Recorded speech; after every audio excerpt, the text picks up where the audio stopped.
ఉన్న బంగారాన్ని విడిపించి ఆ రోజు ఆన్లైన్ రేటుకే మేము కొంటాం. Sharma gold company.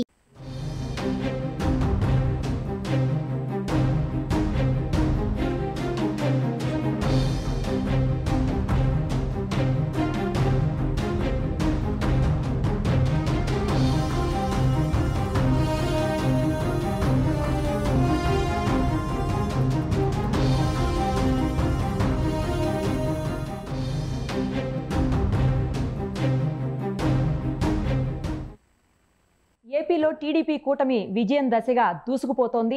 దాదాపు 154 స్థానాల్లో కూటమి అభ్యర్థులు ముందంజలో ఉన్నారు. కేవలం 19 స్థానాలకే పరిమితమైపోయింది వైసీపీ. ఈ విషయంపై మరింత సమాచారాన్ని అందించి తమ విశ్లేషణ అందించడానికి ప్రస్తుతం మనతో పాటు ఉన్నారు ప్రముఖ విశ్లేషకులు శ్రీరామ్ గారు. అలాగే టీడీపీ అని చెప్పలేం కానీ బట్ సిబిఎన్కి సంబంధించినటువంటి చాలా అత్యంత ఆప్తులు, ఆయన ఫోరంకి సంబంధించినటువంటి అమర్ గారు కూడా మన దగ్గరే ఉన్నారు. సిబిఎన్ ఫోరంకి సంబంధించి ఇద్దరితో కూడా ఒకసారి మాట్లాడదాం. నమస్తే అండి. నమస్తే అండి.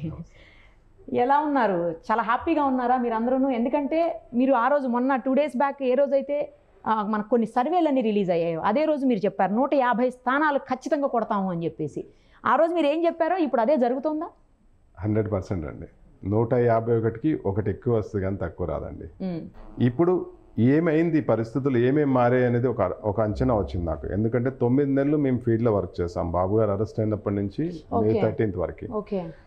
అది దీన్ని అనాలిసిస్ చేసిన తర్వాత దానికి మాకు అనిపించింది ఏంటంటే దానికి 3 రెట్లు వాట్ ఎవర్ అంటే 3% ఓటింగ్ పెరిగిందనంటే దాని దగ్గర రిజల్ట్స్ వస్తాయనే ఉద్దేశంతో 151కి ఒకటి ఎక్కువ వస్తుంది.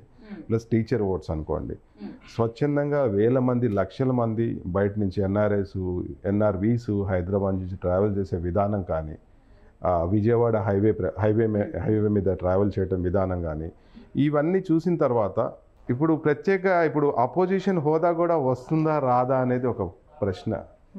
18 సీట్లన్నా వస్తాయా రాలేదా అనేది ఇప్పుడు ఒక ప్రశ్నగా మారింది ఇప్పుడు. ఎందుకంటే అపోజిషన్ రావడానికి అట్లీస్ట్ ఒక 18 సీట్లు రావాలి కాబట్టి చాలా అంటే చాలా సంతోషంగా ఉందండి. ఎందుకంటే ఆ పడిన కష్టం 9 నెలలు అంతా ఇంత కాదండి. ఆల్మోస్ట్ రోజుకి 18-20 గంటలు పనిచేసే వాళ్ళము. కాల్స్ అనుకోండి, ఫీల్డ్ మీద అనుకోండి, ప్లానింగ్ అనుకోండి, ఎగ్జిక్యూషన్ అనుకోండి, అన్నిటి మీద చాలా ఆనందంగా ఉందండి. ఎందుకంటే ఇంకా అది చెప్పలేని ఆనందం. దట్ క్లీన్ స్వీప్ అండి. వన్ సైడ్ అండి. అట్లా. శ్రీరామ్ గారు ఏం చెప్తారు మీరు? ఈ మధ్య అదేదో రవితేజ సినిమా వచ్చింది, అందులో ఒక డైలాగ్ ఉంటుంది, కుక్కు ప్రేక్షకుల ముఖ చిత్రాలు ఎలా ఉన్నాయని. అలాగా బయటికి కౌంటింగ్ స్టేషన్ నుంచి బయటికి వెళ్ళిపోయిన కొడాలి నాని, వల్లభనేని వంశీ, అలాగే ఇంకొక ఆయన అనిల్ కుమార్ యాదవ్, మార్గాని భరత్, వాళ్ళ ముఖ చిత్రాలు ఎలా ఉన్నాయి, మన మిత్రుడు మన లైవ్లో ఉన్న ముఖ చిత్రం ఎలా ఉందో చూస్తే విషయం అర్థమైపోతుంది. సో ఇవన్నీ ముందు నుంచి ఊహించిందే. ఎంత అంటే ఇంత మెజారిటీ వస్తుంది అనేది బహుశా ఎవరు ఊహించుంటారు. తెలుగుదేశం వాళ్ళు కూడా ఈవెన్ ఊహించుంటారు. ఎందుకంటే వీళ్ళు మొదటి నుంచి చెప్తున్నారు మేము డబ్బులు ఇచ్చామని చెప్పి వైసీపీ వాళ్ళు చెప్తున్నారు మేము ఇన్ని లక్షల డబ్బులు ఇచ్చాము, అందుకని మాకు మహిళలు సంక్షేమ పథకాల రూపంలో డబ్బులు ఇచ్చాం, డీబీటీ రూపంలో, అందువల్ల మాకు మహిళలందరూ వచ్చి వేసేస్తారు, లేకపోతే వృద్ధులందరూ వికలాంగులందరూ వచ్చి వేసేస్తారు అని చెప్పారు. మార్నింగ్ ఎలక్షన్ జరిగిన మార్నింగ్ కూడా 12 గంటల వరకు అబ్బో మా ఓట్లన్నీ మాకు పడిపోయినాయి అన్నారు. మధ్యాహ్నం నుంచి అసలు విషయం వాళ్ళకి అర్థమైంది. సో ఇందాక మనం ఇద్దరు చెప్పినట్టు ఇతర రాష్ట్రాల నుంచి వచ్చిన వాళ్ళు, ఇతర దేశాల నుంచి కూడా వచ్చిన వాళ్ళు. ఎందుకంటే నేను ఎప్పుడు చెప్తా, అసలు ఏ పార్టీ అయినా కానీ డబ్బులు పంచిన వాళ్ళు ఒకవేళ పంచితే ఎంత పంచి ఉంటారు, ఒక 1000 రూపాయలు పంచి ఉంటారు, 1500 పంచి ఉంటారు. కానీ విదేశాల నుంచి ఒక్కొక్కళ్ళు 3 లక్షలు 4 లక్షలు ఒక్కొక్కళ్ళు ఖర్చు పెట్టుకుని వచ్చి ఓటేసి మళ్ళీ వెళ్ళిపోయారు. అంటే ఎంత కసిగా వచ్చి ఓటేసి ఉంటారు. మామూలుగా అయితే మన నాయకులు గెలిచిపోతారంటే ఎవరు రారు. అసలు ఏమైనా సరే ఒకళ్ళని గెలిపించాలి అని ఒక డెసిషన్ తీసుకుంటేనే అంత ఖర్చు పెట్టి మరీ వచ్చి ఓట్లు వేస్తారు. సో అట్లాంటి పరిస్థితి ఎప్పుడైతే మనకు కనపడిందో ఓపెన్ అయిపోయింది అంతా. అది కాకుండా ఇందాక పోస్టల్ బ్యాలెట్ల విషయంలో కూడా ఎంత కసిగా ఉద్యోగస్తులు వేశారో మేము ఏమైనా సరే ఓటు వేసి తీరవలసిందే. జనరల్గా ఏంటంటే వీళ్ళందరూ ఉద్యోగస్తులు పెద్దగా ఓటు వేయడానికి ఇష్టపడరు. కొన్ని దశాబ్దాల తర్వాత 5 లక్షల పైన ఓట్లు పోలయ్యాయి. ఒక నియోజకవర్గానికి 200, 300 వస్తే గొప్ప. అట్లాంటిది మా సిస్టరే పీఓగా పనిచేశారు ఒక నియోజకవర్గంలో. అక్కడ ఒక పోలీస్ ఆయన, జనరల్గా మనం ఏమనుకుంటాం అంటే పోలీసులందరూ వైసీపీకి అనుకూలంగా ఉన్నారు అని అనుకుంటాం, కానీ ఒక పోలీస్ ఆయన నాకు ఎట్టి పరిస్థితుల్లో ఒక అవకాశం ఇవ్వండి ఓటు వేయడానికి, ఎందుకంటే ఆయనకి వేరే ఊళ్ళో ఉంది ఓటు, ఆయన ఏమో పోస్టింగ్ ఏమో ఇక్కడ ఉన్నాడు, నాకు ఇక్కడ ఓటు వేయడానికి ఇవ్వండి మేడం, అవకాశం ఇవ్వండి మేడం, అవకాశం ఇవ్వండి మేడం, ఎందుకైనా వెళ్ళి కావాలంటే ఒక అరగంట వెళ్ళి వేసిరా అంటే, లేదు మేడం మా పెద్ద ఆఫీసర్లు ఒప్పుకోరు, ఒక్క అవకాశం నాకు ఓటు వేయడానికి ఇక్కడ అవకాశం ఇవ్వండి మేడం, నేను గాజు గ్లాస్కి వేయాలి అని. అంటే ఎవరైనా సరే అంటే ఓటు గాజు గ్లాసుగా సైకిల్గా ఇంకో అంటే ఎట్టి పరిస్థితుల్లో నేను ఓటు వేసి తీరవలసిందే అని బతిమాలుతున్నారు ఉద్యోగస్తులు, పోలీసులు బతిమాలారు. పోలింగ్ మనకి ఈసారి పర్సంటేజ్ కూడా పెరిగింది కదా. అంటే చూడండి ఎంత కసిగా ఏమైనా సరే ఈ ప్రభుత్వాన్ని ఇట్లాంటి కసి ఎప్పుడు వస్తుందంటే అప్పుడున్న ప్రభుత్వాన్ని పంపించాలంటేనే ఇట్లాంటి కసి వస్తుంది. సో ఇదంతా మనం ముందు నుంచి మనం అనుకుంటుందే. కాకపోతే ఏంటంటే చిన్న తేడా ఏంటంటే ఆరా మస్తాన్ గారు ఒక్కరే పాపం ఆయన ఒక సర్వే ఇచ్చి కొంచెం అందరినీ కూడా మళ్ళీ డైలమాలో పెట్టారు. అప్పుడే నేను మన టీవీలోనే చెప్పామన్నా, ఈ ఆరా మస్తాన్గానే ఉంటారా, ఆరే మస్తాన్ అయిపోతారా అని. ఇప్పుడు పరిస్థితి చూస్తే మరి రెండోదే నిజమయ్యేలా కనిపిస్తోంది. ఎందుకంటే ఆయనే చెప్పేశాడు, ఒకవేళ తేడా వస్తే నా పరిస్థితి నాకు తెలుసు, అందరికీ తెలుసు, ఎవరికి వేరే చెప్పక్కర్లేదండి, ఇంక దుకాణం కట్టేయడమని ఆయన ఇండైరెక్ట్గా చెప్పాడు. గతంలో లగడపాటి రాజగోపాల్ గారిని చూసాం ఏ విధంగా అత్యుత్సాహంతో చేసి చివరికి క్షమించండి అని చెప్పి ఆయన రాజకీయాల్లో సో ఎప్పుడైనా క్రెడిబిలిటీ అనేది పోతే అలాగే ఉంటుంది. అది ఆరా మస్తాన్ గారి విషయంలో క్రెడిబిలిటీ పోయినా అదే పరిస్థితి వైసీపీ నాయకుడు ముఖ్యమంత్రి గారి క్రెడిబిలిటీ ఏదైతే ఆయన పోగొట్టుకున్నాడో ఆయన మీద మంచి నమ్మకం పెట్టుకున్నారు అందరూ. 151 సీట్లు, కుర్రాడు బ్రహ్మాండంగా చేస్తాడు, మా నాన్న ఫోటో పక్కన నా ఫోటోలు ఉండాలన్నాడు, ఎంత బాగా చేస్తాడు అనుకుంటే వచ్చిన అవకాశాన్ని ఆయన పూర్తిగా మిస్యూజ్ చేసుకుని కేవలం కక్ష సాధింపు అనేది ఒకటే పెట్టుకుని కేవలం ఎవరైనా ప్రతిపక్షాల వాళ్ళు ఎవరైతే ఉంటారో వాళ్ళందరి మీద కక్ష సాధింపు, వాళ్ళ పార్టీకి సంబంధించిన రఘురామకృష్ణరాజు గారిని ఏ రకంగా హింసించారో మనం చూసాం. సో ఇవన్నీ చూసిన తర్వాత ఎవరైనా రియాక్ట్ అవుతారు. వీళ్ళు ఏదో చెప్పారు మేము డబ్బులు ఇచ్చాం కాబట్టి మాకు ఓట్లు వేస్తారు అంటే ఎట్లా వేస్తారు? ఇప్పుడు అదే మహిళల విషయం తీసుకుంటే మేము ఇంత డబ్బులు నెలకి 3,000 పెన్షన్ ఇస్తున్నాం కాబట్టి మాకు అనుకూలంగా వేస్తారంటే చంద్రబాబు నాయుడు గారు 4,000 ఇస్తున్నారు. ఏం నొప్పి అంటే వాళ్ళకి ఇంకా మంచిదే కదా, వాళ్ళ ఇంట్లో ఇంకొక 1,000 రూపాయలు పెరుగుతుంది. ఎందుకు కాదనుకుంటారు చంద్రబాబు నాయుడు గారిని? అంటే ఇప్పుడు సంక్షేమ పథకాల కోసం ఓటేశారా లేకపోతే అభివృద్ధి కోసం ఓటేశారంటారా? సంక్షేమ పథకాలతో పాటు అభివృద్ధికి ఓటేశారు. ఎప్పుడు కూడా గవర్నమెంట్ అనేది ఒక పక్క సంక్షేమం ఒక పక్క అభివృద్ధి రెండింటి మీద వెళ్తేనే బ్యాలెన్స్ అవుతుంది. ఆ బ్యాలెన్సింగ్ అనేది జగన్మోహన్ రెడ్డి గారి విషయంలో ఫెయిల్ అయింది. ఈయన గ్యారంటీగా అభివృద్ధి చేస్తాడనేది అందరికీ నమ్మకం ఉంది. చంద్రబాబు నాయుడు గారి విషయంలో ఇప్పుడు సంక్షేమం కూడా మేము ఇస్తాము కంటిన్యూ చేస్తామని చెప్పాడు కాబట్టి ఓకే, ఇది రెండు చక్రాల మీద నడిచే బండి, ఇది ఫెయిల్ అవ్వదు అని చెప్పి ఈ కూటమికి వేశారు. సో మహిళలు ఇంట్లో డబ్బులు ఏదైతే గవర్నమెంట్ ఇస్తుందో లబ్ధి పొందిన వాళ్ళు కూడా వీళ్ళు అనుకున్న వైసీపీ వాళ్ళు అనుకున్న వాళ్ళు కూడా ఈ 2 పట్టాల మీద వెళ్ళాలి, ఒక పట్టా మీద వెళ్ళకూడదు, ఒక చక్రం మీద వెళ్ళకూడదు బండి, అభివృద్ధి సంక్షేమం 2 కావాలనుకుని ఓటేశారు కాబట్టి ఈ స్థాయిలో వస్తుంది. రైట్. టీడీపీ కార్యకర్తలు సిబిఎన్ గారికి సంబంధించినటువంటి మీలాంటి అభిమానులు అందరూ మామూలుగా అసలు ఆనందంలో మునిగి తేలుతున్నారేమో. తప్పకుండా అండి, ఎందుకంటే జనాలు డబ్బుకు లొంగరు అనేది ఒకటి అర్థమైంది. బటన్ నొక్కుడు అనే అందరికంటే అంటే ఈ ఎగ్జాంపుల్ భారతదేశం మొత్తానికి ఎగ్జాంపుల్ అండి. అంటే డబ్బు పంచితే అభివృద్ధి లేకుండా, సంక్షేమం అని అభివృద్ధి లేకుండా పంచితే దానికి ప్రజలు ఎలా రియాక్ట్ అవుతారు అనేది ఇది ఒక ఎగ్జాంపుల్ అండి. ఎందుకంటే సంపద సృష్టించాలి, పంచిపెట్టాలి. సంపద సృష్టించకుండా వన్ సైడ్గా అప్పులు చేస్తే ఏం చేయబోతారు ప్రజలు అనేది ఇది ఒక ఉదాహరణ అండి. కాబట్టి బాబు గారు నమ్మారు అభివృద్ధి చేస్తారు, సంక్షేమం ఉంటుంది, 2 ఉంటుంది అనేది బాబు గారు నమ్మారు. కాబట్టి ఇవన్నీ ఇలా ఏర్పడినాయండి. కాకపోతే ఏంటంటే జగన్ లాస్ట్ మినిట్ దాకా ట్రై చేశాడు కోడికత్తని లాస్ట్ టైము, ఈసారి అతనే కొట్టించుకొని ప్లస్ ఆ పథకాలు కూడా అది రివర్స్ గేమ్ ఆడాడు. ఆ పథకాలు కూడా ఏంటంటే నేను 3,000 రూపాయలు ఇప్పుడు మీకు ఇస్తున్నాను, బాబు గారు 4,000 రూపాయలు ఇస్తా అన్నారు, 4,000 ఇవ్వలేరు, ఈ 3,000 బెటరా మీకు 4,000 ఇస్తా అని ఇవ్వకుండా బెటరా అనేది అదే రివర్స్ గేమ్ ఆడదామని చూశారు. అందుకనే ఏది కూడా మేనిఫెస్టోలో ఏది కూడా క్లారిటీ లేకుండా మేనిఫెస్టో రిలీజ్ చేశాడు, అంటే రివర్స్ స్ట్రాటజీ వాడదామని. ఎందుకంటే అన్నీ రివర్సే కదా, అబద్ధాన్ని 10 సార్లు చెప్పి అది నిజం చేయటం, మార్పింగ్ చేయటం, ఇవన్నీ ఆ స్ట్రాటజీస్తో ప్రకారంగా వాడాడు. కానీ అవన్నీ రివర్స్ అయినాయి. ఎందుకంటే అబద్ధం ఒకసారి వింటారండి, ప్రతిసారి అబద్ధాన్ని యాక్సెప్ట్ చేయరు. కాబట్టి ప్రజలు క్లారిటీగా నమ్మారు ఏది కరెక్ట్. ఇంకో విషయం ఏంటంటే 53 రోజులు జైల్లో పెట్టిన తర్వాత అది ప్రూవ్ చేయలేకపోయారు. ఒక ప్రూఫ్ కూడా తీయలేపారు. నానా విధాలుగా హింసించి టార్చర్ చేసి ప్రశ్నించి నానా విధాలుగా కేసులని అదని ఇదని చేశారు. దానివల్ల ఏమైపోయిందంటే మంచి అంతా ఒక దగ్గర చేరింది, చెడు అంతా ఒక దగ్గర చేరింది.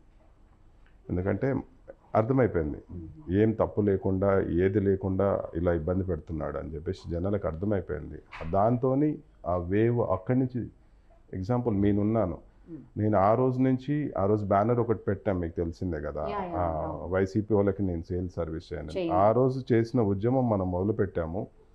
మే 13th వరకు ఆ ఉద్యమం అలా నడిచింది. ఆ జ్వాల ఆ రోజు రగిలిచ్చాం మనం, దాన్ని అలానే మేము మెయింటైన్ చేసుకుంటూ వచ్చాం.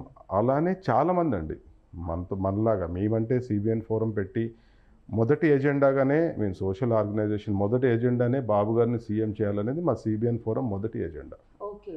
ప్రాజెక్ట్ 1లో మేము తీసుకున్నది స్వచ్ఛంద సంస్థ మాది సిబిఎన్ ఫోరం రిజిస్టర్డ్ కంపెనీ. దాన్ని ఫస్ట్ ఎజెండా మేము పెట్టింది ఏంటంటే ఏపీ డిజాస్టర్లో ఉంది. ఆ డిజాస్టర్ నుంచి బయటపడేయాలంటే ఒకే ఒక మనిషి వల్ల అవుతుంది, అది బాబు గారు అవుతుందని మేము నమ్మి సిద్ధాంతాన్ని ముందుకు తీసుకెళ్ళి బాబు గారు సీఎం అవ్వడానికి పలు కార్యక్రమాలు చేశాం. ఆ రోజు నుంచి గ్రాటిట్యూడ్ ఈవెంట్ అయిపోయిన అక్కడి నుంచి గ్రాటిట్యూడ్ ఈవెంట్ దగ్గర నుంచి బాబు గారు అరెస్ట్ అయినప్పటి నుంచి 13th వరకు ఆ ఈవెంట్స్ చేయటం వల్ల జనాలు ఎట్లయినా కసిగా వచ్చి ఓటు వేయాలి. చిన్న ఎగ్జాంపుల్ అండి, ఓటర్ మేనేజ్మెంట్ యాప్స్ క్రియేట్ చేయటము. అంటే ఓటు ఎవరు వచ్చారు ఎమ్మటే టిక్ కొట్టుకోవటం, రాని వాళ్ళకి ఎమ్మటే కాల్ చేయటం, మెసేజ్ చేయటం, ఓటింగ్ మేనేజ్మెంట్ ఎలా చేయాలి అలాంటి యాప్స్ క్రియేట్ చేయటము, ఫ్రీగా డొనేట్ చేయటము కాన్స్టిట్యున్సీకి. ప్లస్ అక్కడి నుంచి ఓటర్ లిస్ట్ మేనేజ్మెంట్, ఇప్పుడు మేము ఉన్నాము ఓటింగ్ రిజిస్ట్రేషన్స్ ఎలా చేయాలనేది మేము పవర్ పాయింట్ ప్రజెంటేషన్ ఇచ్చి అవేర్నెస్ క్యాంప్స్ కండక్ట్ చేసాం. దానివల్ల కొన్ని లక్షల ఓట్లు క్రియేట్ అయినాయి. My first vote for CBN అనే ట్యాగ్లైన్తో చేశాము. ఎందుకు వేయాలి మీ బాబు గారికి మీ ఫస్ట్ ఓట్ అనే దాంతో అది. ప్లస్ మీతో మీ నాయకుడు అని ప్రతి నాయకుడిని కనెక్ట్ చేయటం, ప్రజలతోని డైరెక్ట్గా ఇంటరాక్షను, మీ నియోజకవర్గంలో ఉన్న సమస్యలు ఏంటి, తను వస్తే ఏం చేయబోతున్నాడు, తను ఏంటి ఇంట్రడక్షన్ తన గురించి, అట్లా వెంకట్రావు గారితో, గుడివాడ రాము గారితో, అట్లా అందరితో చేసాం ఈవెంట్స్ హైదరాబాద్లో ఎన్టీఆర్ ట్రస్ట్లో. ప్లస్ వాళ్ళ ఏరియా కాన్స్టిట్యున్సీలోకి వెళ్ళి ఇప్పుడు నందిగామ ఉంది, ఎస్సీ ఎస్టీ కొంచెం వీక్ ఉందన్నారు, దళిత సభ పెట్టాము. అక్కడ 4-5 వేల మంది మన దళిత లీడర్స్ అందరూ, అనిత గారు కానీ, వడ్ల రామయ్య గారు కానీ, నక్క ఆనంద్ బాబు కానీ, ఇట్లాంటి పెద్ద ప్రముఖులను పిలిపించి దళితుల మీద అన్యాయాలు ఎలా జరిగాయి, మా ప్రభుత్వం వస్తే ఎలా ఉండబోతుంది ఎలాబరేట్ చేయటము చేసి, ఆ ఒక్క కాన్స్టిట్యున్సీ కాకుండా ఆ రోజు లైవ్ ఇచ్చేవాళ్ళం మేము. అన్ని ప్రముఖ ఛానల్స్ ఏబిఎన్, TV5, ఈటీవీ, మహా అన్నిట్లో లైవ్ ఇచ్చేవాళ్ళం. అంటే అందరు మిత్రులు మీడియా పెద్దలంతా కాబట్టి దానివల్ల ఏంటంటే ఏపీఏ కాదు ప్రపంచం అంతా చూసేది అసలు ఏమవుతుంది నెక్స్ట్ ఎలక్షన్స్ అనేది. అలా చేయటం అనుకోండి, ఇంటింటికి వెళ్ళి ప్రచారం చేయటము, రచ్చబండలు చేయటం మేము అదొక ప్లస్. అందరికీ వెహికల్స్ లేని వాళ్ళకి వెహికల్స్ ఇవ్వటము, LED స్క్రీన్స్ డొనేట్ చేయటము, స్వచ్ఛందంగా దళితుల మీద అన్యాయాలు ఏం జరిగినాయో 36 అన్యాయాలు ఉన్నాయి మేము లిస్ట్ అవుట్ చేసినాయి. 5 లక్షల బ్రోచర్లు కాన్స్టిట్యున్సీకి ప్రింట్ చేసి ఇవ్వటము. మేము స్వచ్ఛందంగా 36 SC ST నియోజకవర్గాలు ఏదైతే ఉన్నాయో వాటిని మేము కీన్గా మానిటర్ చేసి ఒక్కొక్క నియోజకవర్గాన్ని 20 మంది కోఆర్డినేటర్లు మేము అపాయింట్ చేసి ఆ బ్రోచర్స్ డిస్ట్రిబ్యూట్ చేయటము. ప్లస్ బాబు గారి పథకాలు ఏమవుతున్నాయో 1 లక్ష బ్రోచర్లు ప్రింట్ చేసి డిస్ట్రిబ్యూట్ చేయటము. ఇంకా గ్యాప్ ఎక్కడుంటే అక్కడ ఆ గ్యాప్ని ఫిల్ చేసుకుంటూ పోయినాం మేము. అంటే NRIsని, NRVsని, లోకల్ పీపుల్ని, లీడర్స్ని అందరినీ ఒక కనెక్టింగ్ ఒక స్టేజ్ మీద తీసుకొచ్చి అలా చేసుకుంటూ వెళ్ళిపోయినాం. ఎందుకంటే మా ఎజెండానే అది, ప్రాజెక్ట్ 1 మా ఎజెండానే అది. మేము కూడా ఆ ఎజెండా ప్రాజెక్ట్ 1 మేము సక్సెస్ఫుల్గా కంప్లీట్ చేసాము. అది కూడా మీరు చూస్తున్నారు 1 సైడ్ మెజార్టీతోనే. అలా చాలామంది అంటే మేము కనిపిస్తున్నాము, కనపడిన వాళ్ళు చాలామంది ఉన్నారు వెనకాల సపోర్ట్. మీలాంటి మీడియా పెద్దలు అనుకోండి, అందరూ తల ఎవరి వంతు వాళ్ళు చేశారు. చిన్న పెద్ద భేదం లేదండి. పెద్దవాళ్ళు 100 years దాకా 18 years అందరూ వాళ్ళు ఓటు వేసేయడం అనుకోండి, ట్రావెలింగ్ ఏదంటే అది అన్ని రకాలుగా చేశారు. ఎందుకు చేశారు ఇంత కసిగా అని అంటే ఒక మంచి కార్యము, ఒక భాషని, ఒక ప్రాంతాన్ని, దీన్ని కాపాడుకోవాలనే ఉద్దేశంతో.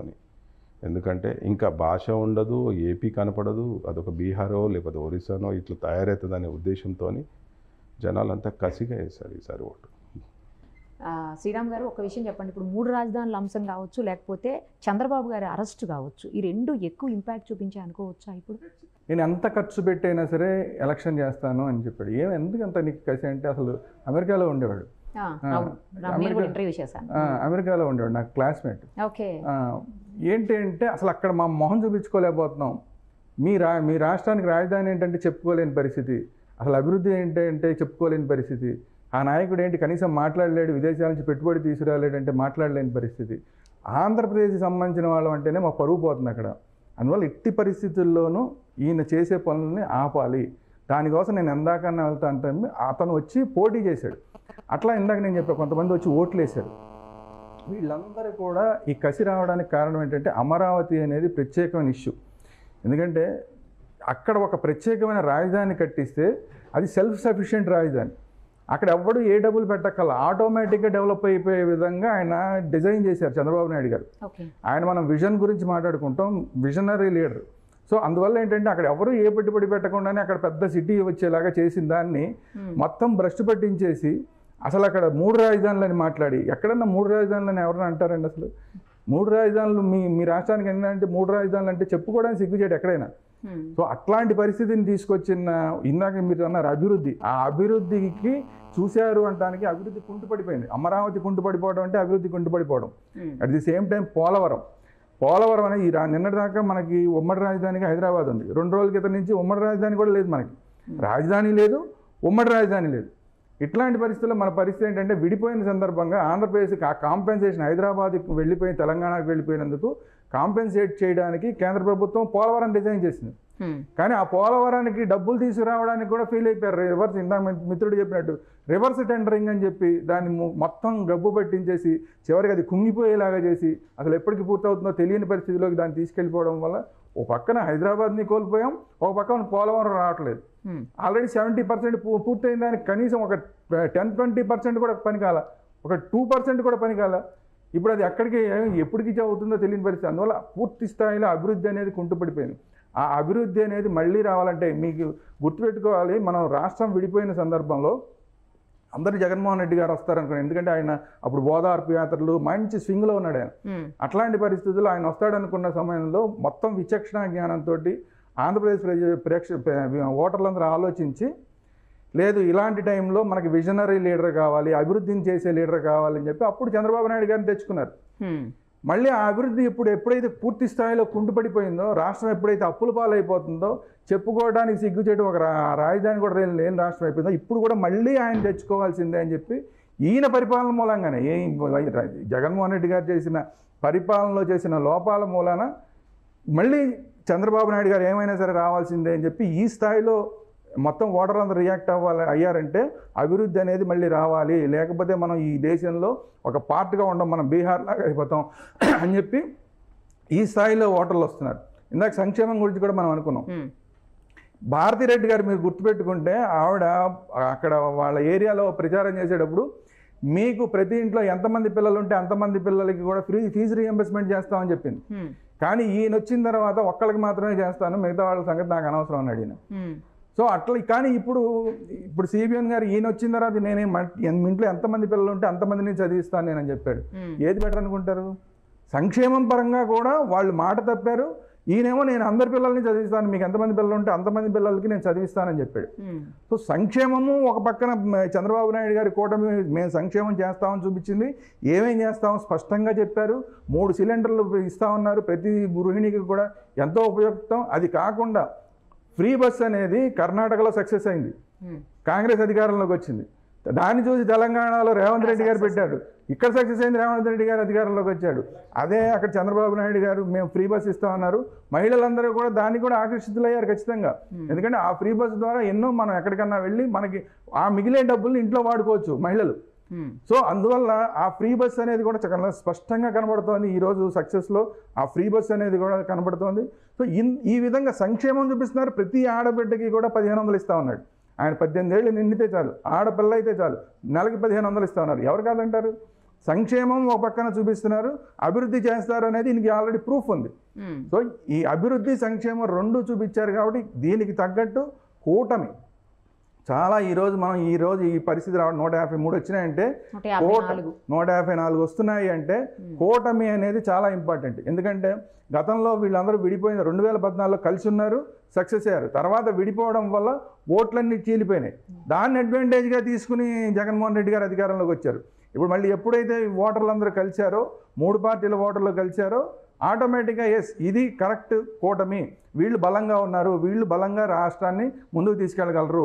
ఖచ్చితంగా ప్రధానమంత్రి గారితో చాలా క్లోజ్ రిలేషన్స్ ఉన్న పవన్ కళ్యాణ్ గారు అక్కడి నుంచి మనకి ఎప్పుడైనా సరే మనకి నిధులు తీసుకురావాలంటే ఆయన పర్ఫెక్ట్ లీడర్. ఆయన అలాగే విజనరీ లీడర్ చంద్రబాబు నాయుడు గారు ఉన్నారు. పార్టీగా పెద్ద పార్టీ, దేశంలోనే మళ్ళీ 3వ రాబోతున్న పార్టీ, వీళ్ళు కనుక అండగా ఉంటే, ఆంధ్రప్రదేశ్ రాబోయే ప్రభుత్వానికి అండగా ఉంటే రాష్ట్రానికి నిధులు పారుతాయి.